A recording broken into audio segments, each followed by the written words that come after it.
नमस्कार दोस्तों, यूट्यूब के इस चैनल में आप सबका स्वागत है। तो दोस्तों, आज हम लोग जियोग्राफी के इस लेक्चर में जियोग्राफी से आने वाले जितने सारे इम्पॉर्टेंट क्वेश्चन जो railway group D, NTPC, SSC bank में आते हैं, सबको एक ही लेक्चर में कवर करेंगे। तो आप लोग वीडियो को पूरा देखिए और जियोग्राफी से आने वाले जितने सारे इम्पॉर्टेंट बिंदु हैं सबको हम लोग कवर करें। और दोस्तों, ये मेरा नया चैनल है तो प्लीज़ चैनल को आप लोग सपोर्ट कीजिए। चैनल को अगर आप पहली बार विजिट कर रहे हैं मेरे चैनल पे तो प्लीज़ चैनल को सब्सक्राइब ज़रूर कर लीजिए। तो चलिए हम लोग शुरू करते हैं। तो सबसे पहले भारत के प्रमुख दर्रे के बारे में जानेंगे। जितने सारे भारत में प्रमुख दर्रे हैं उन सबको याद करेंगे। तो देखिए, काराकोरम दर्रा ये कहाँ पे है? जम्मू कश्मीर। जो जिला ये भी कहाँ पे है? जम्मू कश्मीर। पीर पंजाल दर्रा ये भी जम्मू कश्मीर। फिर उसके बाद बनिहाल दर्रा ये भी जम्मू कश्मीर है। फिर उसके बाद बुर्जिल दर्रा ये भी कहाँ पे है? जम्मू कश्मीर। सीप किला दर्रा देखिए ये पूछ देता है, ये कहाँ पे है? हिमाचल प्रदेश में। फिर रोहतांग दर्रा तो ये कहाँ पे है? ये भी हिमाचल प्रदेश में। बाड़ा लाचा दर्रा ये भी कहाँ पे है? हिमाचल प्रदेश में। फिर उसके बाद उत्तराखंड में और जितने इम्पॉर्टेंट दर्रे हैं तो लिपू लेक दर्रा, माना दर्रा, नीति दर्रा, नाथुला दर्रा, जलेप्सा दर्रा, ये सब कहाँ? देखिए, माना दर्रा उत्तराखंड, नीति दर्रा उत्तराखंड और नाथुला दर्रा सिक्किम। देखिए, नाथुला दर्रा को याद कर सकते कि सिक्किम मतलब सिक्किम क्या आ रहा है? सिक्किम तो सिक्का आ रहा है और सिक्का से हम लोग क्या करते हैं? नाथुला, नथुनी, ठीक है ना, नाक की नथुनी खरीदते हैं। फिर उसके बाद जलेप्सा दर्रा ये भी कहाँ पे है? सिक्किम में। और बोमडिला दर्रा तो अरुणाचल प्रदेश में। यांगयाप दर्रा ये भी कहाँ पे है? अरुणाचल प्रदेश में। दीफू दर्रा ये भी कहाँ पे है? अरुणाचल प्रदेश में। तुजू दर्रा ये कहाँ पे है? मणिपुर में। अब उसके बाद आगे बढ़ते हैं तो लुसेंट पे आधारित जितने सारे महत्वपूर्ण प्रश्न हैं सबको कवर करेंगे। देखिए, सह्याद्री पर्वतमाला कहाँ पर स्थित है? तो कहाँ पे है? महाराष्ट्र में। भारत के सबसे दक्षिण में स्थित नदी कौन सी है? दक्षिण में सबसे कहाँ कौन सी नदी है? वैगई नदी। देखिए, ये याद कर लीजिए, सबसे दक्षिण में कौन सी नदी है? वैगई नदी। भारत का अक्षांशीय विस्तार कितना है? तो 8 डिग्री 4 मिनट से 37 डिग्री 6 मिनट उत्तरी अक्षांश। फिर उसके बाद भारत में सबसे अधिक जनजाति कहाँ पाई जाती हैं? तो कहाँ पाई जाती हैं? मध्य प्रदेश में। फिर उसके बाद सबसे अधिक राज्यों को छूने वाला भारतीय राज्य कौन सा है? तो अपना उत्तर प्रदेश, जो 8 राज्यों को छूता है। फिर उसके बाद भारत का सबसे उत्तरी बिंदु कौन सा है? इंदिरा कार, ये कहाँ पे है? जम्मू कश्मीर में। और सबसे दक्षिणी बिंदु कौन सा है? तो इंदिरा पॉइंट है, वो कहाँ पे है? तो अंडमान निकोबार द्वीप समूह में है। चलिए, भारत के दक्षिण में कौन सा देश है? तो कौन सा देश है? श्रीलंका। और कौन सा महासागर है दक्षिण में? तो श्रीलंका से घिरा हुआ पूरा और उसके नीचे का कौन सा महासागर है? हिंद महासागर। और हिंद महासागर से ही होकर क्या होता है?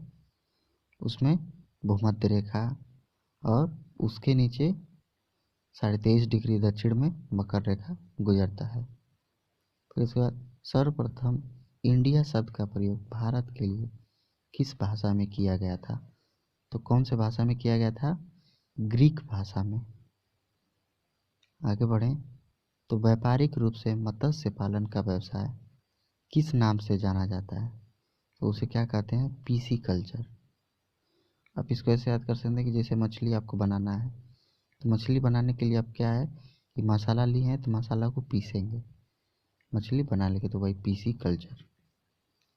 फिर उसके बाद अब आ जाइए हम लोग दूसरे पॉइंट पे चलते हैं, दूसरे टॉपिक। तो नेशनल पार्क जितने सारे हैं सबको कवर करेंगे और इसको राज्यवार देखेंगे। तो देखिए राजस्थान में कौन कौन सा नेशनल पार्क है। तो केवलादेव राष्ट्रीय उद्यान, रणथंभौर राष्ट्रीय उद्यान, सरिस्का राष्ट्रीय उद्यान, फिर उसके बाद डिजर्ट राष्ट्रीय पार्क, दर्रा राष्ट्रीय पार्क, घनापष्टी राष्ट्रीय पार्क, और उसके बाद केवला देवी राष्ट्रीय पार्क, ताल छापर अभ्यारण्य, और उसके बाद mount Abu wild life sanctuary. देखिए माउंट आबू ये राजस्थान में पर्वत शिखर है, गुरु शिखर। तो यहीं पे क्या है, बौद्ध मंदिर है।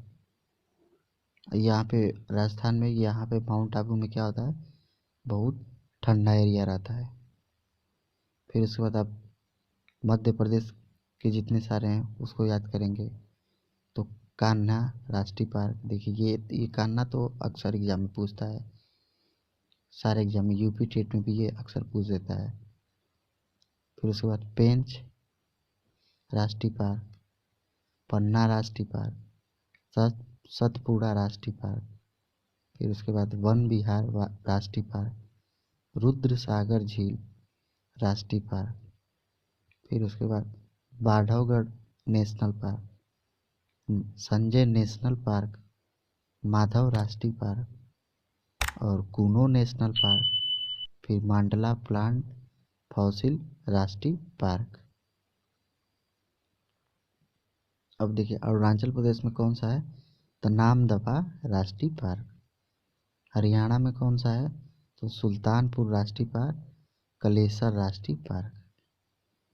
और उत्तर प्रदेश में दुधवा राष्ट्रीय पार्क, चंद्रप्रभा वन्यजीव अभ्यारण्य। देखिए उत्तर प्रदेश के एग्जाम से रिलेटेड ये क्वेश्चन पूछ देगा, जितने सारे एग्जाम होंगे। दुधवा राष्ट्रीय पार्क, ये तो दुधवा राष्ट्रीय पार्क याद होगा, लेकिन चंद्रप्रभा वन्यजीव अभ्यारण्य ये अधिकतर लोग भूल जाते हैं, तो ये भी याद कर लीजिए। ये भी कहाँ पे है, उत्तर प्रदेश में। फिर उसके बाद झारखंड में बेतवा राष्ट्रीय पार्क और हजारीबाग राष्ट्रीय पार्क, और एक है धीमा राष्ट्रीय पार्क। अब देखिए मणिपुर में केबुल लामजाओ राष्ट्रीय पार्क, ये तो काफ़ी इम्पोर्टेंट क्वेश्चन है, क्योंकि ये तैरता हुआ है इसीलिए ये अक्सर पूछ देता है एग्जाम में। फिर उसके बाद सिरोही राष्ट्रीय पार्क। सिक्किम में कौन सा है, खाचंग जोगा राष्ट्रीय पार्क और तरीपुरा, ये कहाँ पे, तरीपुरा में कौन सा है, क्लाउडेड राष्ट्रीय पार्क। अब आ जाइए हम लोग भारत के साउथ में चलते हैं। तो साउथ में तमिलनाडु में गल्फ ऑफ मन्नार राष्ट्रीय पार्क, देखिए ये भी इम्पोर्टेंट है। और उसके बाद इंदिरा गांधी, जिसको क्या कहते हैं, अन्नामलाई राष्ट्रीय पार्क। फिर उसके बाद प्लानी हिल्स राष्ट्रीय पार्क और मुकुरुथी नेशनल पार्क, और एक है गुनिडे राष्ट्रीय पार्क। चलिए आगे बढ़ते हैं। अब देखिए उड़ीसा में कौन सा है, तो भीतर कनिका राष्ट्रीय पार्क, सिमली राष्ट्रीय पार्क, सिमलीपाल इसको कहा जाता है। फिर नंदकानन राष्ट्रीय चिड़ियाघर और चिल्का झील अभ्यारण्य। चिल्का झील तो पता ही है, सबसे बड़ा झील है। चलिए आगे बढ़ते हैं। अब देखिए मिजोरम में तो माउंटेन राष्ट्रीय पार्क, मुरलेन राष्ट्रीय पार्क, फांगपुई नेशनल पार्क और उसके बाद डम्फा अभ्यारण्य। अब उसके बाद भारत के उत्तर में स्थित स्टेट कौन सा है, जम्मू कश्मीर। तब जम्मू कश्मीर जितने सारे राष्ट्रीय पार्क हैं सबको याद करेंगे। देखिए दाचिंगराम राष्ट्रीय पार्क, फिर उसके बाद सलीम अली राष्ट्रीय पार्क, किश्तवाड़ राष्ट्रीय पार्क, फिर उसके बाद हैमनिस राष्ट्रीय पार्क, जैव मंडल रिजर्व, ये भी कहाँ पे है, जम्मू कश्मीर श्रीनगर में ये स्थित है। अब आ जाइए दीदी के स्टेट में कौन कौन से राष्ट्रीय पार्क हैं उसको याद करेंगे। दीदी ओ दीदी, बताइए कमेंट बॉक्स में ये कौन कहते थे, कौन महापुरुष, सो कॉल्ड महापुरुष कहते थे। चलिए पश्चिम बंगाल में क्या है, सुंदरवन राष्ट्रीय पार्क। फिर उसके बाद ये देखिए सुंदरवन, यही क्या है, गंगा नदी इसी में विलुप्त हो जाती है। गंगा नदी कहाँ से निकलता है, उत्तराखंड से, और सुंदरवन के डेल्टाई एरिया में विलुप्त हो जाती है, बंगाल की खाड़ी से मिल जाती है। अच्छा ये बताइए गंगा नदी कौन से स्टेट में सबसे ज़्यादा लंबी दूरी कवर करती है, सोच कर बताइए। तो कहाँ पे, उत्तर प्रदेश में। और गंगा नदी की लंबाई कितनी है, तो 2500 किमी।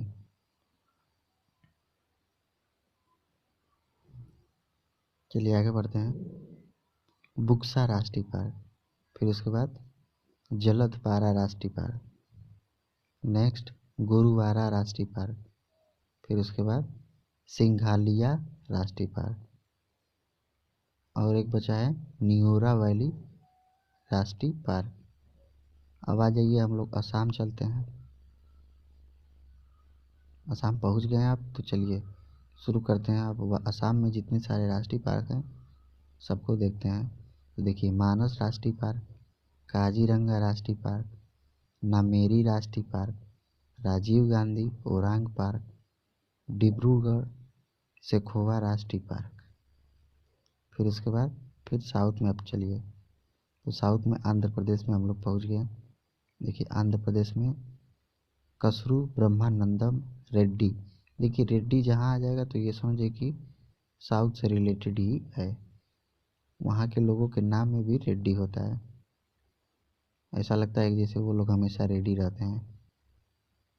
तो कसरू ब्रह्मानंदा रेड्डी नेशनल पार्क, फिर उसके बाद इंदिरा गांधी प्राणी विज्ञान park, next Mrugavani national park, next Shri Venkateswara राष्ट्रीय पार्क, नेक्स्ट कावला राष्ट्रीय पार्क, नेक्स्ट नागार्जुन सागर राष्ट्रीय पार्क। देखिए नागार्जुन सागर राष्ट्रीय पार्क ये काफ़ी इम्पोर्टेंट है।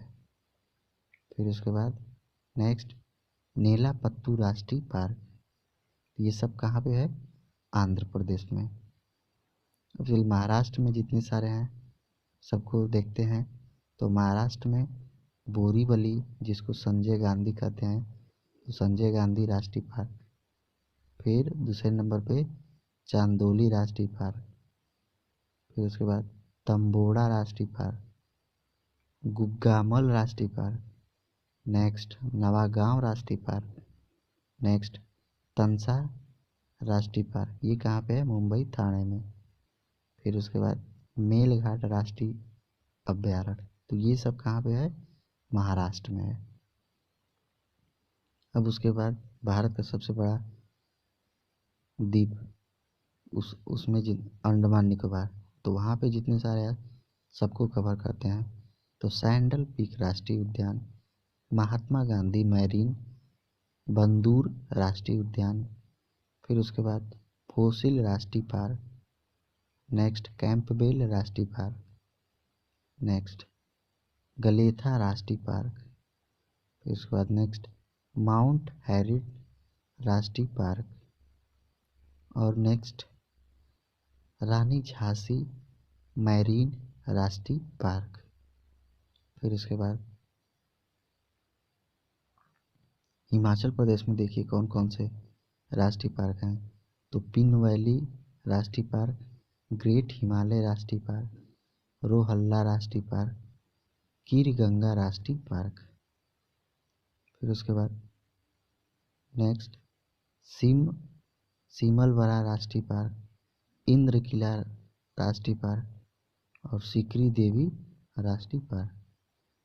चलिए अब देखिए गुजरात में कौन कौन से हैं।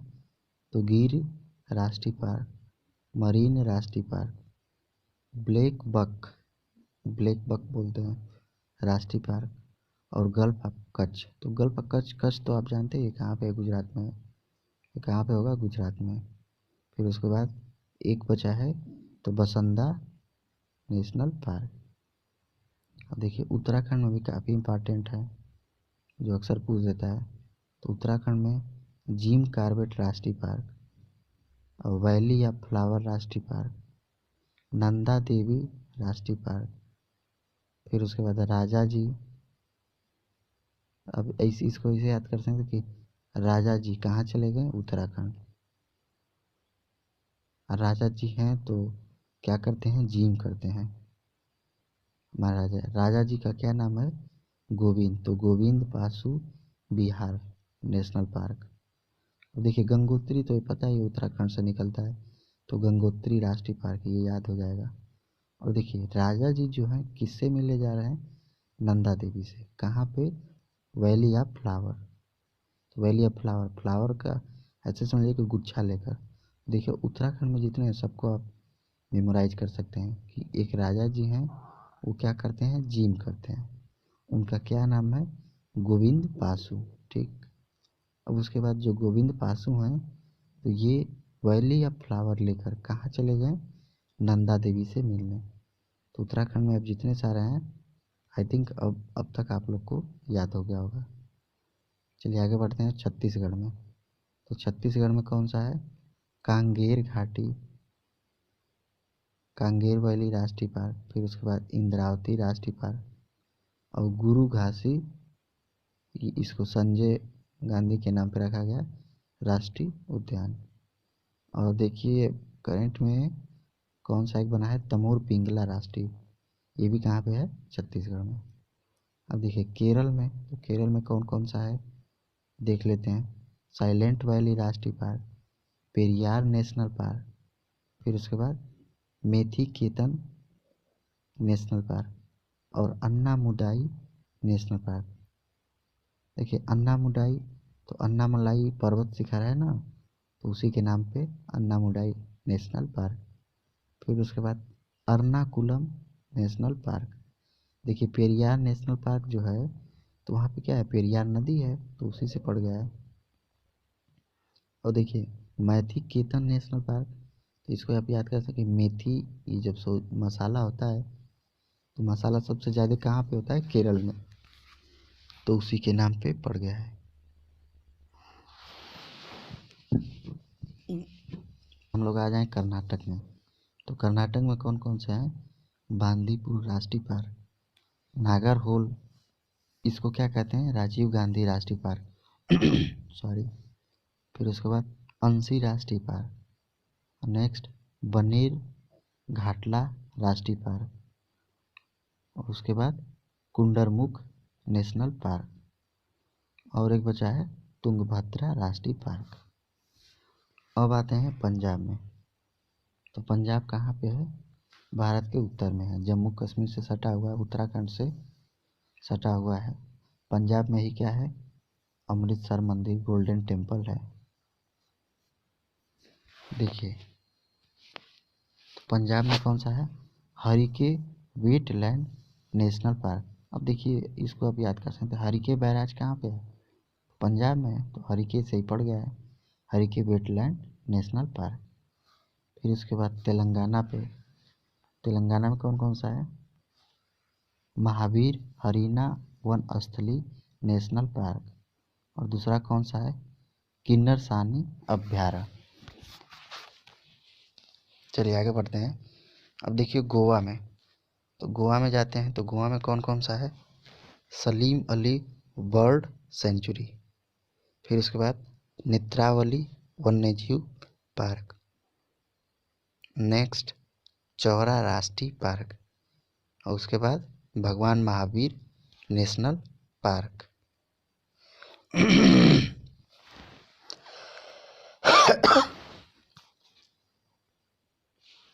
अब देखिए बिहार में कौन सा है, तो वाल्मीकि नेशनल पार्क।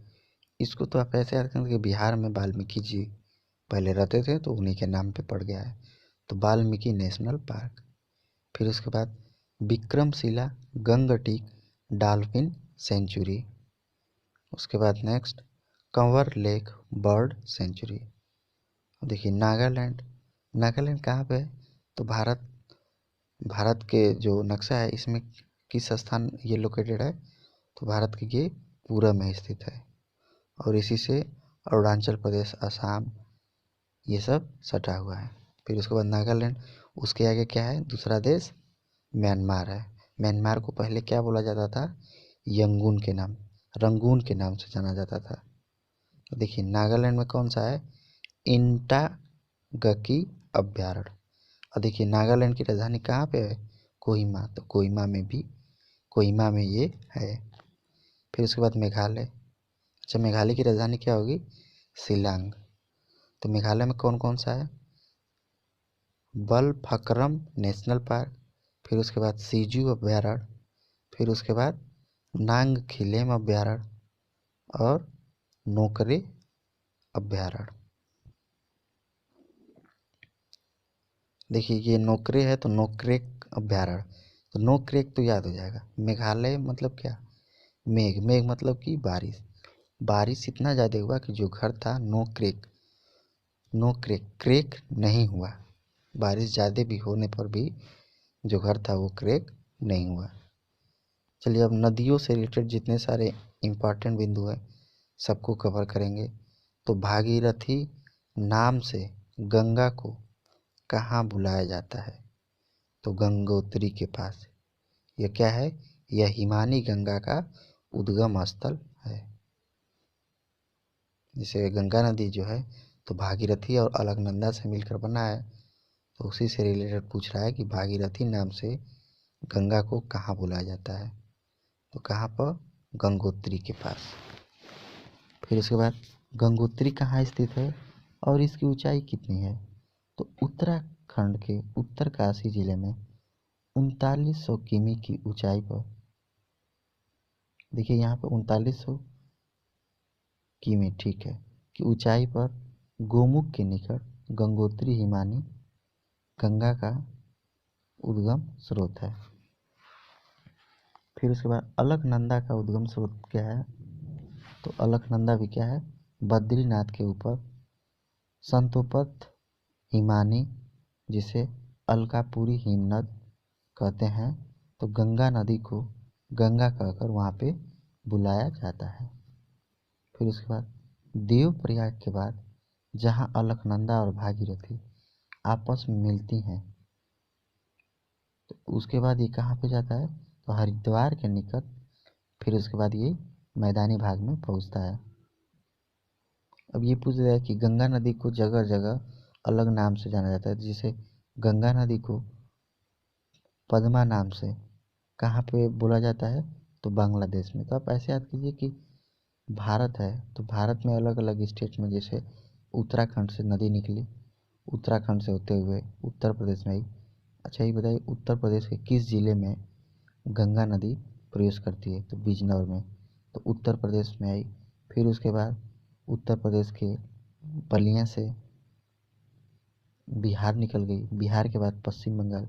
तो ये सब तो इंडिया के सारे स्टेट हैं, लेकिन उसके बाद लास्ट में बांग्लादेश में चली जाए तो दूसरे देश में जा रही है, तो दूसरे देश में क्या कर रही है, अपना पैर रख रही है, तो वही पैर से पद, पद से पैर, तो पद से पद्मा, ऐसे करके याद करेंगे, याद हो जाएगा। फिर उसके बाद सिंधु भारत में किस राज्य से होकर बहती है, तो देखिए सिंधु नदी है तो ये मानसरोवर ग्लेशियर के समीप से निकलती है, और ये भारत के उत्तर में कौन सा स्टेट है, जम्मू कश्मीर, तो वहाँ से बहती है। और यही सिंधु नदी पाकिस्तान में चली जाती है।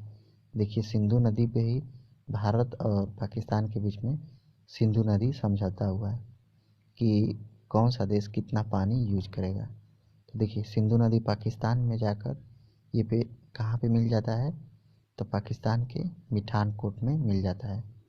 अच्छा पठानकोट कहाँ है, पठानकोट भारत के पंजाब में है और मिठानकोट पाकिस्तान में है। फिर उसके बाद भारत और पाकिस्तान के बीच देखिए यही संधि, सिंधु जल संधि कब हुआ था, तो 1960 में। भारत इस नदी का 20% पानी ही इस्तेमाल कर सकता है। देखिए यहाँ पे ये समझौता होगा, तो ये कभी कभी पूछ देता है। फिर उसके बाद अब यहाँ पे देखेंगे कि नदियाँ, उनके उद्गम स्थल, संगम और मुहाना। जैसे सिंधु नदी है तो ये तिब्बत के मानसरोवर झील से निकलता है, और इसका संगम या मुहाना कहाँ पे है, तो ये लास्ट में कहाँ पे चला जाता है, ये अरब सागर में चला जाता है।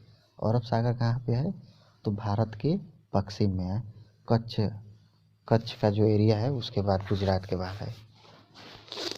फिर उसके बाद गंगा, तो ये इसका उद्गम स्थल कहाँ पे है, तो उत्तराखंड के गंगोत्री। देखिए अभी हम लोग पढ़े पीछे।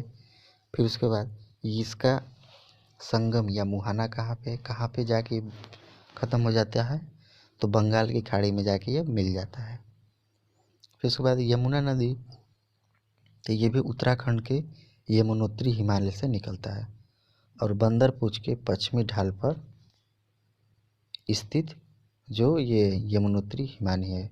देखिए यहाँ यमुना नदी का संगम कहाँ पे है, तो प्रयाग इलाहाबाद में गंगा और यमुना दोनों आकर मिल जाती हैं, और यहीं पे क्या होता है, प्रयाग संगम उसको बोलते हैं। देखिए यहाँ पे वो बोला जाता है कि सरस्वती नदी भी थी, लेकिन आज के समय वर्तमान समय में क्या है कि विलुप्त हो गई है। चलिए आगे बढ़ते हैं। फिर चंबल नदी, तो चंबल नदी कहाँ पे, मध्य प्रदेश के मऊ जिले के नज़दीक जाना पाव पहाड़ी से निकलती है चंबल नदी, ठीक। और ये कहाँ पे मिल जाता है, तो इटावा उत्तर प्रदेश में मिल जाता है। ये देखिए चंबल नदी किस में मिल जाता है, ये यमुना नदी में मिल जाता है। फिर उसके बाद सतलज, सतलज नदी राकस ताल से और मानसरोवर झील के निकट जो स्थित है वहीं से निकलता है। देखिए सतलज में शुरू में स आया है, और राकस में लास्ट में स आया है, तो ऐसे करके लिंक कर सकते हैं, आपको याद हो जाएगा। और देखिए सतलज नदी कहाँ मिल जाता है, तो चिनाब नदी में मिल जाता है। फिर उसके बाद रावी नदी, तो रावी नदी कहाँ से निकलता है, तो कांगला जिले के रोहतांग दर्रे के नज़दीक, और ये किससे मिल जाता है, तो ये भी चिनाब नदी से मिल जाता है। फिर उसके बाद झेलम नदी, तो झेलम कहाँ से निकलता है, तो शेषनाग झील से। अब शेषनाग झील कहाँ पे है, तो ये जम्मू कश्मीर के जम्मू कश्मीर में ये है। अब देखिए झेलम नदी भी कहाँ मिल जाता है, चेनाब नदी। अब देखिए यहाँ पे कई नदियाँ हैं जिनका संगम चेनाब नदी में हो रहा है, जैसे झेलम, फिर उसके बाद रावी, फिर उसके बाद सतलज। चलिए आगे बढ़ते हैं। अब देखिए ब्यास नदी, तो ब्यास नदी कहाँ से निकलता है, ब्यास कुंड रोहतांग दर्रा से, और ये कहाँ पे मिल जाता है, तो कपूरथला, ये पंजाब में है एक जगह, वहीं पर सतलज नदी में मिल जाता है। फिर उसके बाद कोसी, ये कहाँ से निकलता है, गोसाईथान चोटी के उत्तर में, ये नेपाल से निकलता है, और ये गंगा नदी में मिल जाता है। फिर उसके बाद गंडक नदी, ये भी इसका उद्गम स्थल कहाँ पे है, नेपाल में, और ये भी गंगा नदी में मिल जाता है। अब देखिए गंडक नदी गंगा नदी में मिलता है, लेकिन पटना में ये कभी कभी पूछ देता है कि गंडक नदी गंगा में किस स्थान पे मिलता है, तो बिहार की राजधानी कहाँ पे है, पटना, तो मेन पटना में मिलता है। फिर उसके बाद रामगंगा नदी, तो ये कहाँ पे है, नैनीताल के नज़दीक हिमालय क्षेत्र का दक्षिणी भाग से ये निकलता है, और ये भी क्या है कि कन्नौज में, मतलब उत्तर प्रदेश का जो ज़िला है कन्नौज, उसमें ये भी रामगंगा गंगा नदी से मिल जा रहा है। देखिए रामगंगा गंगा, तो ये रामगंगा है, गंगा नदी से मिल जा रहा है। फिर उसके बाद शारदा या काली गंगा इसको बोला जाता है। देखिए अब शारदा से हम ऐसे इसको याद किए थे कि हमारे गांव में एक औरत थी, उसका नाम शारदा था, और क्या थी वो, एकदम काली थी, तो शारदा को ही क्या बोला जाता है, काली। तो शारदा या काली नदी कुमायूं हिमालय से निकलता है। और ये कहाँ पे मिल जाता है? तो घाघरा नदी में।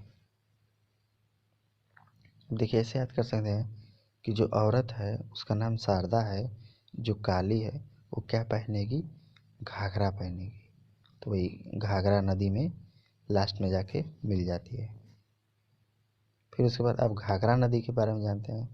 तो घाघरा को ही करनारी या कोरियाला नदी कहते हैं। ये कहाँ से निकलता है? तो नेपाल में।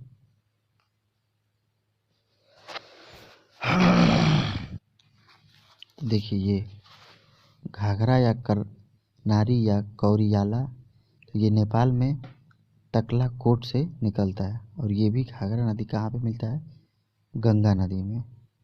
किस जगह पे? तो बलिया जिले के समीप। फिर इसके बाद बेतवा या इसको बैतरणी नदी भी कहते हैं। ये बेतवा नदी विंध्याचल पर्वत से निकलता है। विंध्याचल पर्वत कहाँ पे है? मध्य प्रदेश में। मध्य प्रदेश के रायसेन जिले के कुमार गांव के निकट से बेतवा नदी निकलती है, जिसको बैतरणी नदी कहते हैं। और ये भी यमुना नदी में मिल जाती है। किस जगह पे? हमीरपुर में। चलिए आगे बढ़ते हैं। सोन नदी। अब देखिए सोन नदी का नाम क्यों पड़ा सोन? क्योंकि यहाँ पे इस नदी में सोना ज़्यादा पाया जाता था। ये कहाँ से निकलता है? अमरकंटक की पहाड़ियों से। देखिए इसको आप ऐसे याद कर सकते हैं कि अमर, जो मर जाएगा, तो सोन या सो, मतलब सो मतलब क्या? सो जाएगा जो मर जाता है। अमरकंटक की पहाड़ियों से सोन नदी। ये कहाँ पे मिलता है? तो पटना के नज़दीक गंगा नदी में मिलता है सोन नदी। फिर उसके बाद नर्मदा। देखिए ये ब्रह्मपुत्र नदी, तो ये कहाँ से निकल? देखिए ये भी काफ़ी इंपॉर्टेंट नदी है। एग्जाम में इससे रिलेटेड क्वेश्चन जितने भी सारे बनते हैं सब पूछ देता है। तो ब्रह्मपुत्र नदी ये कहाँ से निकलता है? तो तिब्बत के मानसरोवर झील से निकलता है। ये कहाँ पे जाके मिल जाता है? बंगाल की खाड़ी में। ये ब्रह्मपुत्र नदी किससे मिलता है? गंगा नदी से इसका संगम होता है। देखिए अब नर्मदा नदी। तो नर्मदा नदी कहाँ से निकलता है? तो मध्य प्रदेश में विंध्याचल श्रेणी के अमरकंटक पहाड़ियों से निकलता है। और कहाँ पे इसका संगम है? तो खंभात की खाड़ी में। देखिए नर्मदा नदी और ताप्ती नदी ही थोड़ा सा अपवाद नदी है, ये उल्टा बहती हैं। और जितने सारी नदियाँ हैं तो वो पश्चिम से पूरब की तरफ बहती हैं। देखिए ये भी ताप्ती नदी मध्य प्रदेश के बैतूल जिले के मुल्ताई के निकट वहाँ से निकलता है। और खंभात की खाड़ी, खंभात की खाड़ी कहाँ पे है? तो गुजरात में एक ज़िला है सूरत, तो सूरत के पास है। फिर उसके बाद महानदी। तो महानदी कहाँ से निकलता है? सिहावा, ये छत्तीसगढ़ के रायपुर जिले के निकट है। और इसका संगम कहाँ पे? तो बंगाल की खाड़ी में। और देखिए महानदी पे ये क्या बना है? ये सबसे बड़ा डैम है महानदी पे एक बना है, हीराकुंड डैम। फिर उसके बाद ये कटक के निकट ये बंगाल की खाड़ी में मिल जाती है। देखिए महानदी है तो ये क्या है? उड़ीसा में भी ये ट्रैवल करता है। फिर उसके बाद क्षिप्रा नदी। तो क्षिप्रा नदी क्या है? काकरी बर्डी नामक पहाड़ी इंदौर, ये इंदौर से निकलता है क्षिप्रा नदी। अब देखिए इसको ऐसे याद करते हैं कि इंदौर में वो दौड़ते दौड़ते कहाँ पे छिप गया? तो छिप से क्षिप्रा। और फिर उसके बाद ये क्षिप्रा नदी किससे मिल जाता है? तो चंबल नदी से।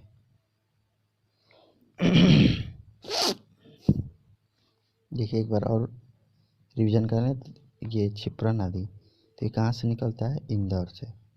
इसको ऐसे याद कर सकते हैं कि इंदौर कोई दौड़ रहा था और जाकर क्या हुआ? छिप गया, तो इंदौर छिप गया।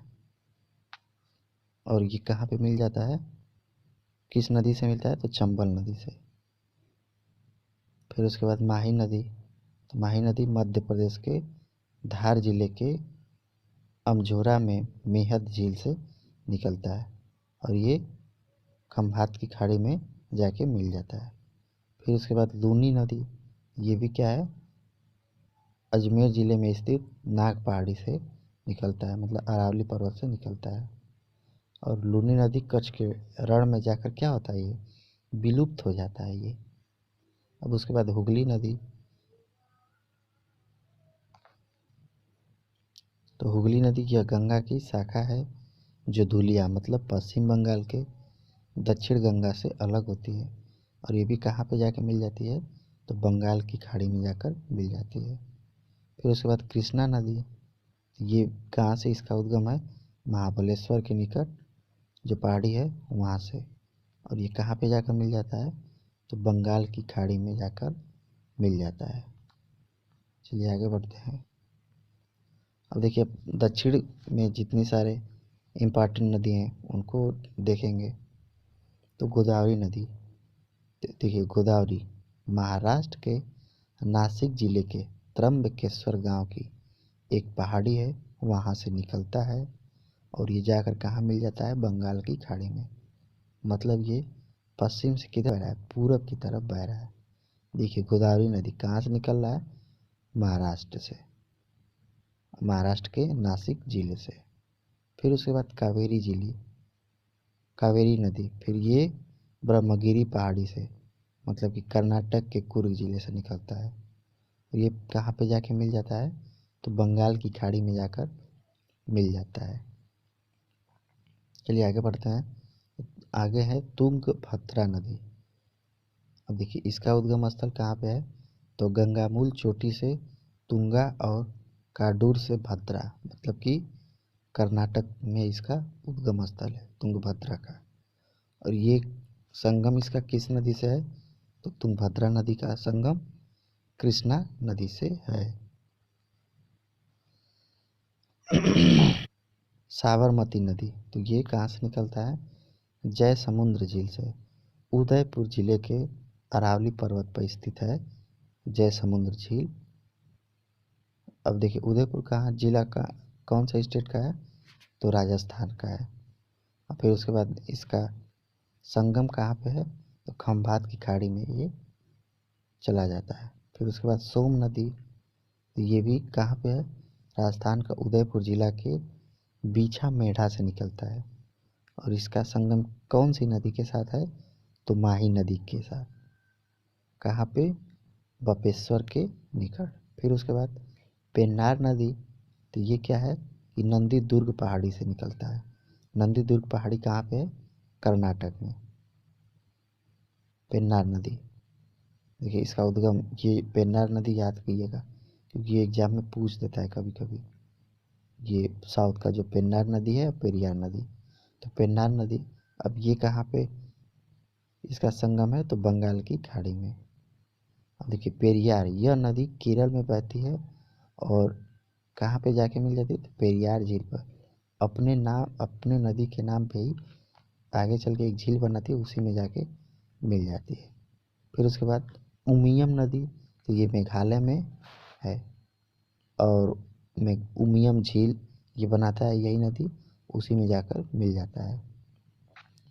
फिर उसके बाद वैगई नदी, तो ये कंडन मणिकन्नूर के मदुरई के निकट तमिलनाडु से निकलती है।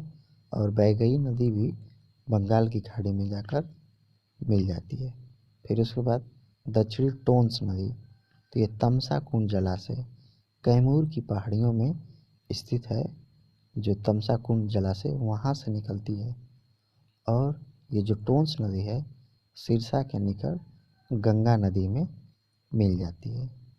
फिर उसके बाद आयड़ या बेडच, तो ये कहाँ से, ये नदी कहाँ से निकलता है, तो गोमुंडा पहाड़ी से। कहाँ पे ये है, उदयपुर के उत्तर में है। और कौन सी नदी से मिल जाता है, तो बनास नदी से मिल जाता है।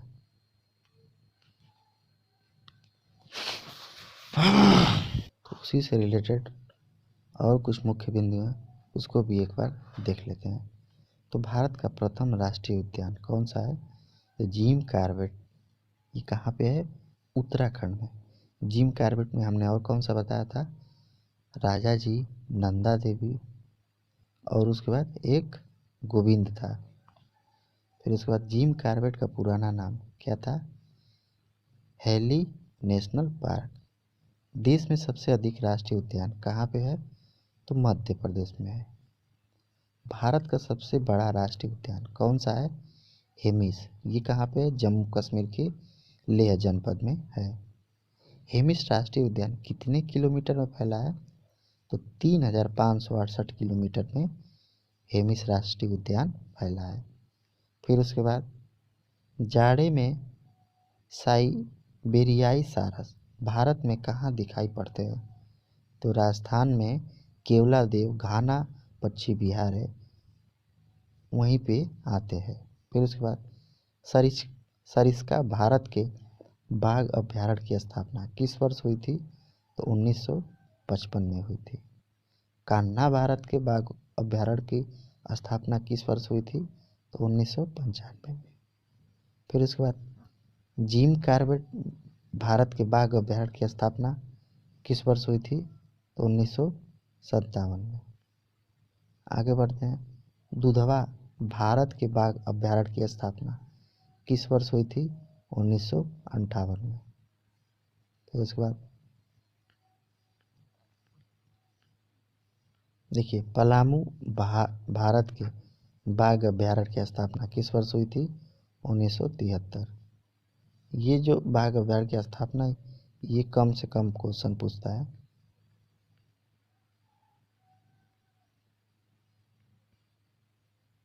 हम लोग यहीं लेक्चर को समाप्त करते हैं।